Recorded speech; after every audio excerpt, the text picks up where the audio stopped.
I gadw ymlaen o'n efo'r trywydd o gysidro cyfleon a hefyd technoleg, mae'n gyfle nawr i weld beth ydyn ni'n gwneud i dreialu ac i arddangos technoleg newydd ar yn rhwydwaith arddangos. Rydym yn ffodus iawn yn gallu weithio efo dros 100 o ffermwyr yn Gymru, a mae hynna'n ffermwyr brwdfrydig, uchelgeisiol a hefyd arloesol iawn. Sy'n rhaid gyfle da i ni fel tîm technegol sydd yn gallu cydweithio efo'r ffermwyr penodol yma i dreialu technoleg sydd yn mynd i gobeithio gwella'u busnes nhw, a hefyd, fel mae Jonathan wedi trafod yn gynharach, bod ni'n gallu dangos beth sy'n gweithio, a weithio falle beth sydd ddim yn gweithio gystad, so bod y diwydiant yn gallu manteisio o'r technoleg yna. Ac wrth gwrs, dim bob technoleg sy'n diweithio ar bob ffarm, so mae'n bwysig iawn i ni dangos sut mae hynna'n diweithio.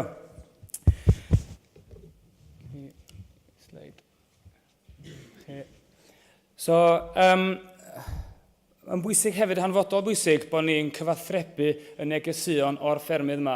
Un yn bwriad ni ydy dangos sut mae'r technoleg yn gweithio a'i gyfathrebu fo yn effeithiol trwy gweithio, fel ni'n sôn, gyda dros 100 o ffermydd. So mae gennym ni rhwydwaith o ffermydd arloesol, ffermydd arddangos ac ffermydd ffocws dyn ni'n gweithio efo. A dyn ni'n gael trostoriad o rhai o'r prosiectau yna mewn nid nawr. Dim ond dyn ni'n bach o cyd-destun i chi. Dyn ni wedi cynnal 180 o ddigwyddiadau ar ffermydd dros 2018. A dwi'n gobeithio yn arw bod sawl un o'ch chi yma wedi cael y cyfle i fynd ar y digwyddiadau yma a bod chi wedi gallu gweld o llaw cyntaf sut mae'r technoleg yma'n gweithio a gobeithio sut allwch chi i ddod o fo ar eich ffermydd eich hunan felly. I dros olwg yw'r math o prosiectau i ni bod yn cydweithio efo'n ddiweddar, mae rhai aelodau o'r tîm technegol yma heddiw i gyflwyno rhai ar enghreiffio yn cynnwys gwella tyfiant a porfa a sut i wneud y gorau o'r tir sgynno chi. Sut i ddefnyddio'r wybodaeth o genomic, so genomic selection. Mae Lloyd a Daphne eto wedi sôn am hynna yn barod. Y defnydd o wrthfeoteg o falle peidio defnyddio gwrthfeoteg.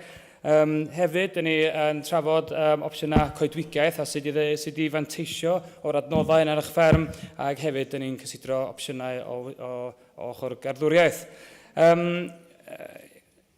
So, o ran yr camau nesaf, mae gennym ni o ran amrywiaeth, lle bod chi'n dechrau cael allan bol o'r sleid, so mae gennym ni amrywiaeth o sleidiau a hefyd ffilms felly o'r gweithgaredd yn wneud ar ffarm. So, Lisa Roberts dwi, a dwi'n swyddog technegol Coch Canolbarth Cymru yn cydweithio efo ffermwyr defed a beef.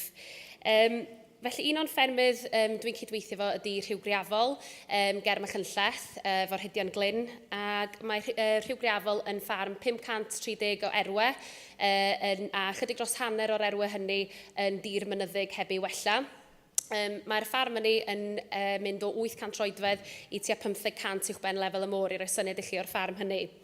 Mae Rhydian wedi bod yn magu heffrod ar gontract, so'n dod â rhwng 110 a 120 heffrod i fewn yn y mis Gorffennaf wedi dyfnu ac yn symud hyn ymlaen wedyn trwy'r system tan mis Tachwedd yn y flwyddyn ganlynol. Mae e hefyd yn rhedeg 880 o foced Improved Welsh a 250 wedyn o sbunod ar y ffarm hefyd. Chydig dros blwyddyn yn ôl, oedd Rhydian yn anffodus yn colli chydig o dir rhent, ac ar y pryd yn ei hefyd, oedd Rhydian yn rheoli'r heffrod ar system strip grazing, ac yn rheoli hynny ar lygad yn unig, felly ddim yn rheoli nag yn mesur porfa o gwbl. Felly dyma feddwl be oeddwn ni am wneud i trio meddwl yn brosiect mewn ffordd i trio helpio trwy'r cyfnod o golli chydig o dir ac yn fod mwy effeithlon falle a adre yn Rhyw Griafol o dyfu porfa a gwneud y mwy ohono fo. Felly, fel welwch chi ar yr llun uchan fanna, mae ni yn edrych ar 2 gau oedd yn 12 hectar i gyd, a wedyn edrych ar system techno-grazing yna. Felly, mewn ffordd, setio fyny lanes neu lonau, a wedyn gwahanu hynny wedyn yn gelloes, felly 16 cell i gyd ar gyfer yr heffrod yn benodol. Oedd yr gwifrennu polywire oedd yn cael ei defnyddio i'w gwahanu nhw dros dro ac yn system hyblyg iawn i allu symud y stoc drwy bob cell. Felly 110 o heffrod mewn ffordd oedd ar y system yma ar y pryd, a oedd rhydian yn gyfrifol am fesur porfa yn wythnosol ac yn mewnbynnu'r gwybodaeth ni wedyn i system Farmax. Ac y system Farmax yn galluogi wedyn i weld faint o cyfysod ar hyd yr ffarm i gyd. Fel rheol, oeddwn ni'n symud yr heffrod mlaen rhwng diwrnod a hanner i 2 ddiwrnod yn gyffredinol, ond yn amlwg oherwydd y tywydd sych, wnaethon ni gael haf llynedd, oedd yn rhaid symud hwnnw ymlaen i 3 diwrnod ac ychwanegu ceia hefyd i fewn i'r system. Felly dyma ddangos i chi jyst syniad bras o'r tyfiant neu o'r porfa, cyfys y porfa oedd yn rhyw griafol y llynedd. Y nod oedd trio cadw'r cyfys i tua 2,000 kilo drai mater y hectar mwyn cael optimeiddio tyfiant porfa trwy'r flwyddyn. Ond yn amlwg efo'r flwyddyn oedd i llynedd oedd hynny'n dipyn o sialens. Felly wrth mewnbynnu'r data'r cyfys os liciwch chi fewn i Farmax a'r lefelau stocio'r ffarm a data hinsoddol, oedd Farmax wedyn yn galluogi i rhydian gallu rhagweld tyfiant porfa drwy'r flwyddyn mewn ffordd. Felly'n galluogi iddo fo gynllunio ymlaen a gweld falle lle fydd angen ychwanegu porthiant i fewn i'r system falle'n hwyrach ymlaen yn y flwyddyn. Felly nid yn unig oedd yr heffrod wedi cymryd llai o le ar y ffarm o ganlyniad i setio fy'n y system Techno, mi oedden nhw hefyd yn wedi perfformio'n dda iawn hefyd. So, y nod oedd iddyn nhw gyrraedd 65% o'i pwysau eiddfed erbyn oedden nhw'n troi at y tarw, sef 220 kilo o'r un, ac mi ddaru nhw hitio 273 kilo ar gyfer taled, felly wedi perfformio'n dda iawn ar borfa. A 108 o'r heffrod hynny allan o 110 wedi cyfloi a hynny o fewn a 75% o heini o fewn y seicl cyntaf. Felly i grynhoi, mae tyfu porfa mewn ffordd, mae'r rhaid reolio. So does am pwynt i ni falle fod yn tyfu falle 10 tunnell o drai mater, 10 tunnell o drai mater mewn blwyddyn, mae'r rhaid ni sicrhau bod ni'n defnyddio fo'n effeithiol hefyd. Mae rannu bwyd yn fwy effeithiol, so wrth ddefnyddio system Farmax oedd modd i rhydian allu weld yn union lle os oedd yna golledion neu dim digon o borthiant yn y system i allu ychwanegu'r rheini fewn. A roi mwy o ddewis hefyd ar hyd y ffarm. So gan bod yr heffrod yma dal ar yr system 12 hectar yn gyffredinol, oedd wedyn o roi mwy o sgôp i'r defed ar hyd gweddill y ffarm. Felly, yn syml iawn, prif negeseuon, byddwch yn ymwybodol o'r hyn ydych chi'n ei dyfu a deall faint ydych chi angen ei dyfu, so be mae'ch stoc chi angen ar y ffarm. Gwneud yn siŵr bod gennych chi gynllun, felly wrth roi gael system fel Farmax mewn lle, oedden ni'n gallu rhagweld beth yn digwydd a gallu rhoi cynlluniau mewn lle.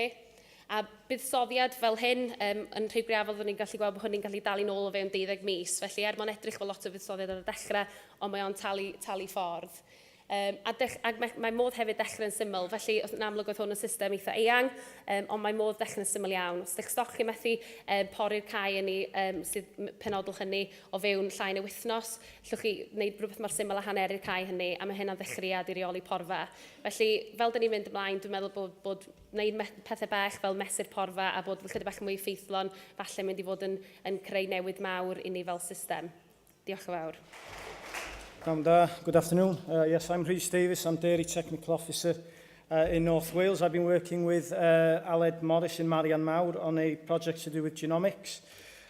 So some of you probably, when you were younger, used to play the game of Kiss, Marry and Avoid in the Young Farmers Dances. And basically that's essentially what we're doing with these heifers at Marianne Mawr. We're trying to find out which ones that we should put into beef, which ones we should put into black and white, and which ones we should sell. Now, normally in the past we would have gone on parental average and what they look like, so just looking at them, like we've seen these heifers here. But through genomic testing, through a small ear notch as up to a month old, we can make that decision a little bit earlier.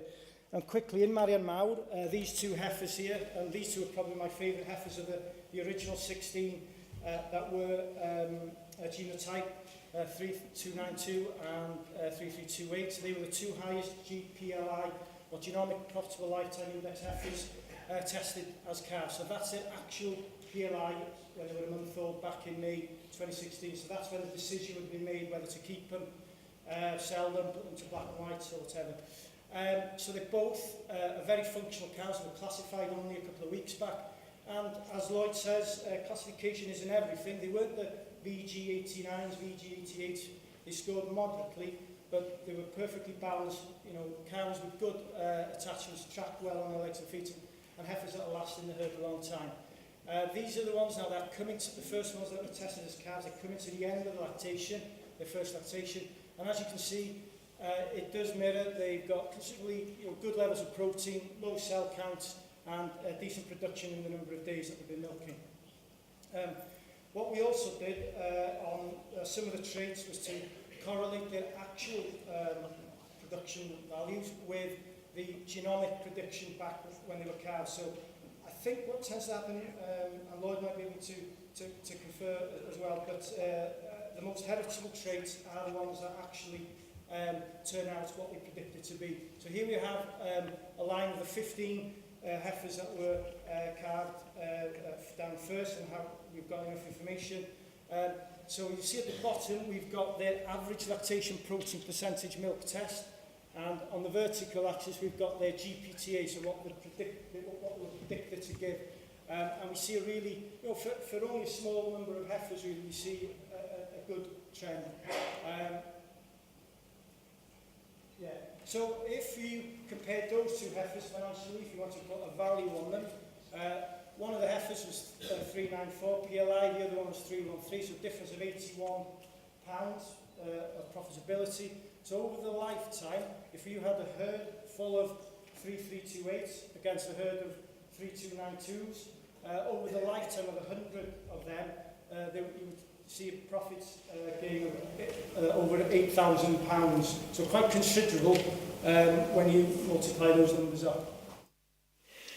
So just to finish, with genomics, I'd like to think how I went to a young farmer's dance in your local village hall, where you know everybody who's there, you know the disease, the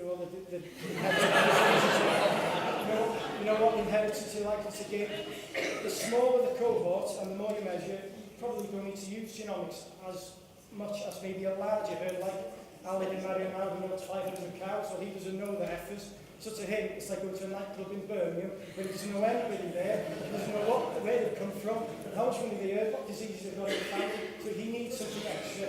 And genomic selection, I think, will give farmers just that little edge to make a decision earlier in life than ending up with some big Bertha like Chris did in his young farmer's dance 4 years ago. Okay? So I'm Imogen, and I'm the Dairy Technical Officer covering the southeast of Wales. So the first project I'm here to talk to you about today is the Antimicrobial Uses Project at Goldslands Farm in Cardiff.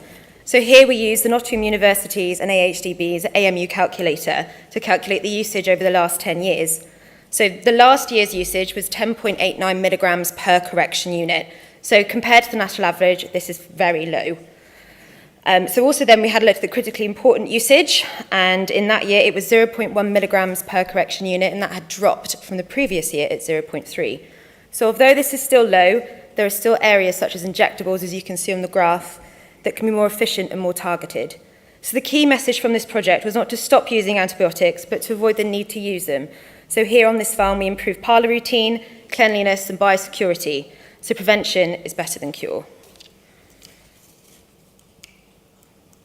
So the next project I'm talking about today is the multi-cut silage project at New Dairy in Newport. So multi-cut silage is where 4 or more cuts are taken every 28 to 30 days, producing quality, digestible forage from young leafy grass. So this farm achieved 4 cuts over 28 to 30 day average. The first cut was taken in 2 main parts and produced very good analysis. So the digestibility value on this was 72, metabolizable energy was 11.6, crude protein at 16.7, and dry matter at 41.8. So when the first cut silage was fed to these cows, yield increased by 2 litres from 30 to 32 across the high herd. 1.5 kilos of blend was able to be taken out of the ration while yields were maintained, and there was improved manure consistency, body condition and rumen health across the whole herd. So although last year's silage season was tough due to the hot weather, in the right conditions, multi-cut silage can improve financial returns, improve calf health, achieve more milk from forage, and make the best use of homegrown feeds. Thank you. Okay, so thank you. I'm Catherine Price, and I work as the Poultry Technical Officer for Farming Connect. So in terms of poultry, we've currently got 4 projects that we're working on, and these include... Oh, sorry. There we are. And these include assessing the benefits of an egg palletizing robot, exploring how sensor technology can benefit intensive broiler systems, measuring energy efficiency in a poultry unit, and then using a product called Exalt to control red mite. So due to time, I'm just going to focus on 2 of these projects, and these being assessing the benefits of an egg palletizing robot and then the Exalt product to control red mite. So for the egg palletizing robot system, we worked with Howell and Rachel Davis from Dolver on this. RM Group provided the robot, and which stacks eggs onto the pallet then. So the project aim was obviously to evaluate the advantages and disadvantages of the machine with a particular focus on health and safety and then the economic benefits.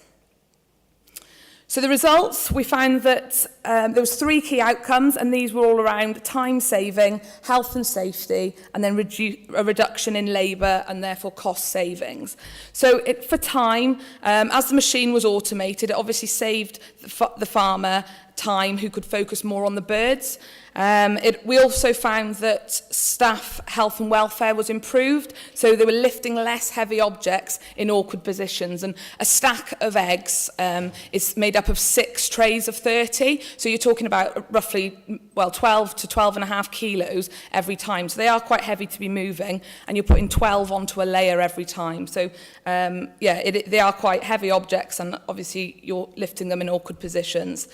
And then cost savings, it obviously reduced the need for 2 people to collect the eggs, and this equated to a saving of 2.5 hours a day, which equated to £18, £78 a day saving, and totaled £6,853 a year, which meant that the return on investment for this machine was 4.4 years. Now, obviously, since then, the national minimum wage and living wage has gone up, and also, the machine prices may have changed as well. Comments on this particular project is that obviously if you were to go into poultry and egg production at the moment, a 32,000 bird unit costs around 1 to 1.2 million. So it's a substantial investment to begin with.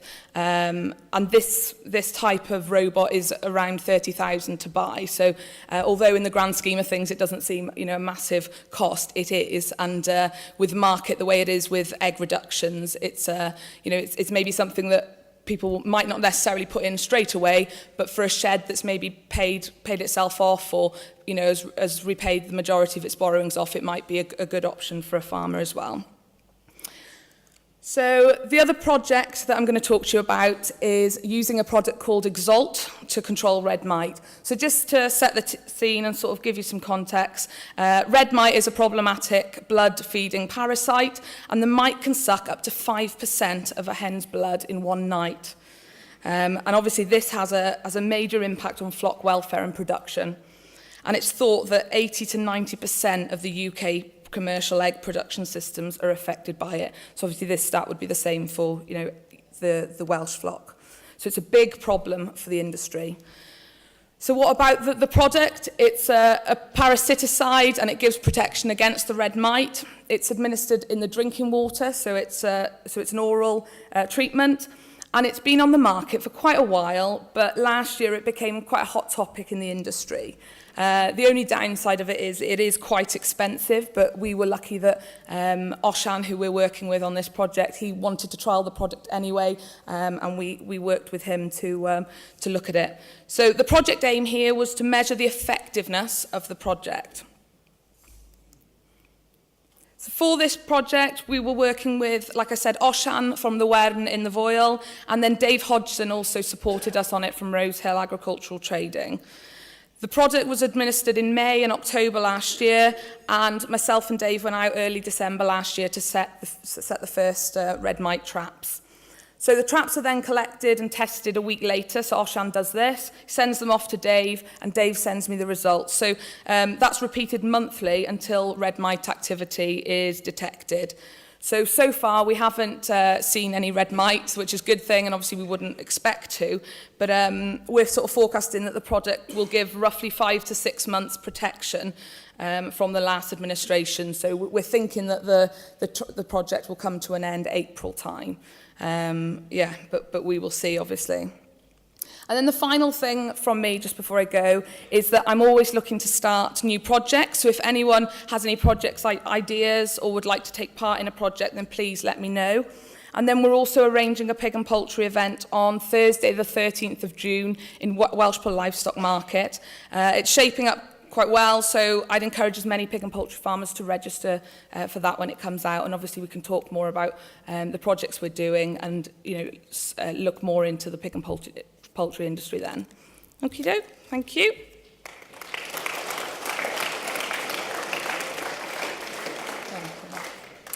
Pnawn da bawb, Dylan Davies ydw i, a dwi'n aelod o'r tîm technegol gyda cyfrifoldeb am ar a garddwriaeth. Felly mae diwydiant garddwriaeth yng Nghymru yn wasgaredig ac ar raddfa fychan.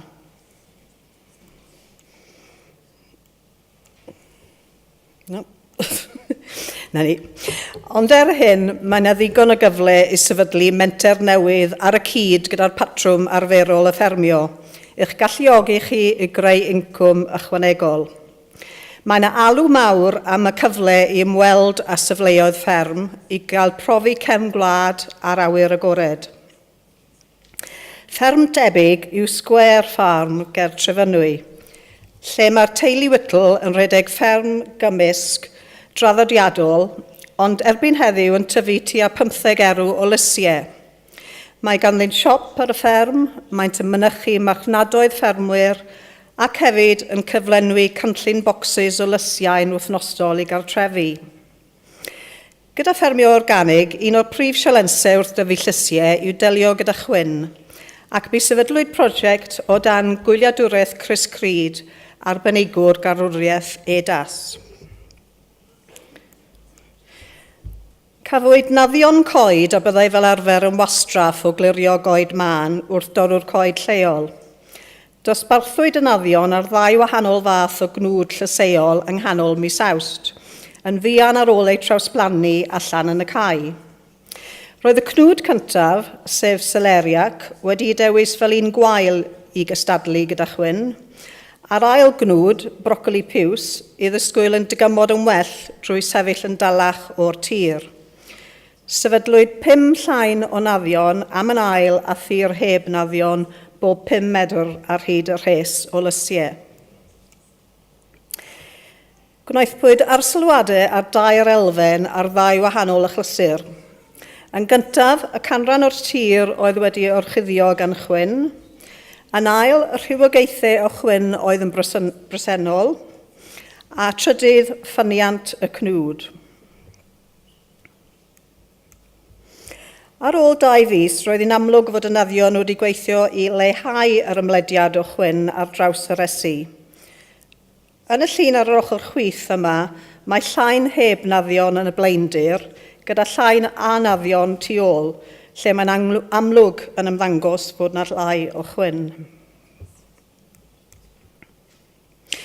Cynhaliwyd ddiwrnod agored ar y fferm ar y cyntaf o Dachwedd, lle yn ogystal ag edrych ar ganlyniadau'r prosiect, fe fu trafodaeth mwy eang ar rheoli chwyn mewn system tyfu llysiau organig, yn cynnwys opsiynau mecanyddol. Mae'r fferm hefyd yn rhan o 2 brosiect partneriaeth arloesi Ewrop. Un yn edrych ar dyfu asparagus yn organig, a'r llall ar ddefnyddio chwynwr robotig. Mae'r asparagus wedi cydio'n dda ar ôl ei blannu Gwanwyn diwethaf, ac mae'r chwyn wedi cael ei reoli wrth godi'r pridd yn rhychau.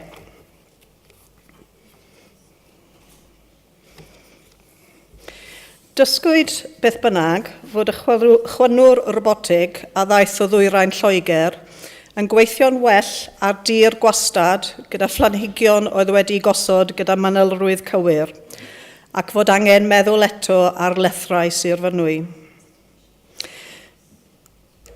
Ar diwedd y dydd, roedd hi'n amlwg fod y naddion wedi cynnal rheolaeth ar y chwyn am gyfnod hir. Doedd na ddim cystadleuaeth amlwg am nitrogen wrth edrych ar ffyniant y cnydau, a roedd gwell tyfiant i weld yn y cnwd sileriac gyda'r naddion o ddidanol. Gallai hyn fod y ganlyniant cadw lleithder y pridd yn uwch mewn haf sych iawn, a roedd y cnwd wedi ffynnu'n well o ganlyn. Roedd y canran o fwydon yn uwch yn y pridd o dan y naddion hefyd. Tasai'r cnydau fod wedi gorfod cael ei hofio a llaw, byddai'r gost wedi bod yn 524 pint yr hectar am wneud y brocoli 2 waith, a 786 i wneud y sileriac 2 gwaith. Byddai'r defnydd o naddion yn fwy pwrpasol mewn cnydau llysiau parhaol, lle nad oes angen troi'r tir mor aml. Byddai naddion hefyd yn debyg o wella strwythyr y pridd, lleihau ymweddiad dŵr ac yn arbed yr ydiad pridd. Diolch yn fawr.